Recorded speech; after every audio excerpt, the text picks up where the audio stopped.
ನಮಸ್ತೆ ಸ್ನೇಹಿತರೆ, ಸಂಪ್ರದಾಯ ಯೂಟ್ಯೂಬ್ ಚಾನಲ್ಗೆ ನಿಮ್ಮೆಲ್ಲರಿಗೂ ಸ್ವಾಗತ. ಬೆಳ್ಳುಳ್ಳಿ ಮತ್ತು ಈರುಳ್ಳಿಗಳನ್ನು ನಾವು ವ್ರತಗಳನ್ನು ಮಾಡುವಾಗ, ಧಾರ್ಮಿಕ ಕಾರ್ಯಗಳನ್ನು ಮಾಡುವಾಗ ಯಾಕೆ ಬಳಸುವುದಿಲ್ಲ, ಬಳಸಿದರೆ ಏನಾಗುತ್ತದೆ, ಅದರ ಹಿಂದಿನ ಕಾರಣವೇನು ಎಂಬುದರ ಬಗ್ಗೆ ತಿಳಿಯೋಣ. ಈರುಳ್ಳಿ ಮತ್ತು ಬೆಳ್ಳುಳ್ಳಿಯನ್ನು ಆರೋಗ್ಯಕ್ಕೆ ಸಾಕಷ್ಟು ಉತ್ತಮವೆಂದು ಪರಿಗಣಿಸಲಾಗುತ್ತದೆ. ಇದು ಆಹಾರದ ರುಚಿ ಹೆಚ್ಚಿಸುವುದರ ಜೊತೆಗೆ ಅನೇಕ ರೋಗಗಳ ವಿರುದ್ಧ ಹೋರಾಡಲು ಸಹಾಯ ಮಾಡುತ್ತದೆ. ಆದರೂ ಇದನ್ನು ಕೆಲವು ಧಾರ್ಮಿಕ ಕಾರ್ಯಗಳನ್ನು ಮಾಡುವಾಗ, ವ್ರತಗಳನ್ನು ಮಾಡುವಾಗ ಬಳಸುವುದಿಲ್ಲ. ಇದರ ಹಿಂದೆ ಒಂದು ಧಾರ್ಮಿಕ ಕಾರಣವಿದೆ. ಇನ್ನು ಹಿಂದೂ ಧರ್ಮದಲ್ಲಿ ಅನೇಕ ಜನರು ಬೆಳ್ಳುಳ್ಳಿ ಮತ್ತು ಈರುಳ್ಳಿಯನ್ನು ಕೆಲವು ವಿಶೇಷ ದಿನಗಳಲ್ಲಿ ತಿನ್ನುವುದನ್ನು ತಪ್ಪಿಸುತ್ತಾರೆ. ನವರಾತ್ರಿ ದಿನಗಳಲ್ಲಿ, ಹಬ್ಬ ಹರಿದಿನಗಳಲ್ಲಿ ತಾಮಸಿಕ ಆಹಾರವನ್ನು ನಿಷೇಧಿಸಲಾಗಿದೆ. ದೇವರ ನೈವೇದ್ಯದಲ್ಲೂ ಕೂಡ ಬೆಳ್ಳುಳ್ಳಿ ಮತ್ತು ಈರುಳ್ಳಿಯನ್ನು ಬಳಸುವುದಿಲ್ಲ. ವೇದಗಳ ಪ್ರಕಾರ ಆಹಾರದಲ್ಲಿ 3 ವಿಧಗಳಿವೆ. ಮೊದಲನೆಯದು ಸಾತ್ವಿಕ ಆಹಾರ, ಎರಡನೆಯದು ರಾಜಸಿಕ ಆಹಾರ, ಮೂರನೆಯದು ತಾಮಸಿಕ ಆಹಾರ. ಈ 3 ರೀತಿಯ ಆಹಾರಗಳು ಮನುಷ್ಯನ ಜೀವನದ ಮೇಲೆ ವಿಭಿನ್ನ ಪರಿಣಾಮ ಬೀರುತ್ತದೆ. ಸಾತ್ವಿಕ ಆಹಾರ ಅಂದರೆ ಹಾಲು, ತುಪ್ಪ, ಹಿಟ್ಟು, ತರಕಾರಿಗಳು, ಹಣ್ಣುಗಳು ಇವನ್ನು ಸೇವಿಸುವ ವ್ಯಕ್ತಿಯು ಅತ್ಯುನ್ನತ ಸತ್ವಗುಣಗಳನ್ನು ಹೊಂದಿರುತ್ತಾನೆ. ಅಂತಹ ಆಹಾರವನ್ನು ತಿನ್ನುವ ಮೂಲಕ ವ್ಯಕ್ತಿಯು ಸಾತ್ವಿಕನಾಗುತ್ತಾನೆ.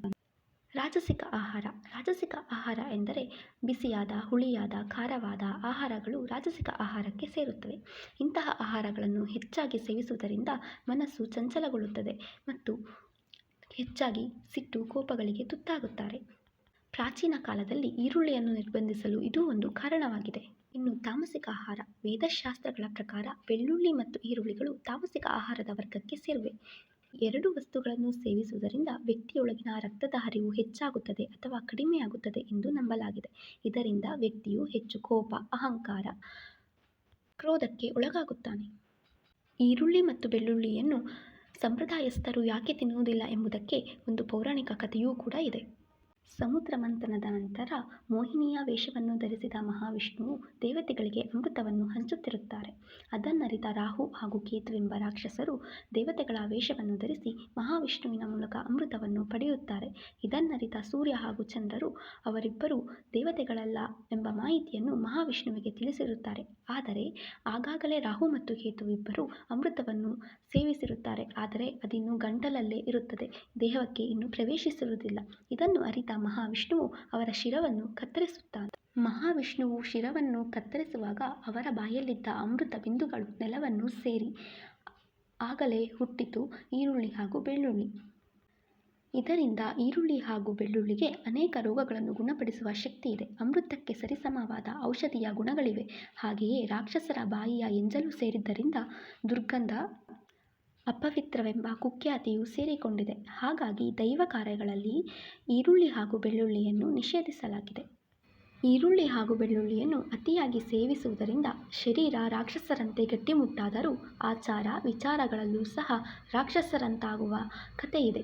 ಬೆಳ್ಳುಳ್ಳಿ ಹಾಗೂ ಈರುಳ್ಳಿಗಳನ್ನು ತಾಮಸಿಕ ಆಹಾರವೆಂದು ಕರೆಯಲಾಗುತ್ತದೆ. ನಾವು ತಿನ್ನುವ ಆಹಾರ ನಮ್ಮ ಸ್ವಭಾವವನ್ನು ನಿರ್ಧರಿಸುತ್ತದೆ. ಸಾತ್ವಿಕ ಆಹಾರಗಳನ್ನು ಸೇವಿಸಿದರೆ ಸಾತ್ವಿಕರಾಗುತ್ತೇವೆ. ತಾಮಸಿಕ ಆಹಾರವನ್ನು ಸೇವಿಸಿದರೆ ತಾಮಸಿ ಪ್ರವೃತ್ತಿ ಬೆಳೆಯುತ್ತದೆ.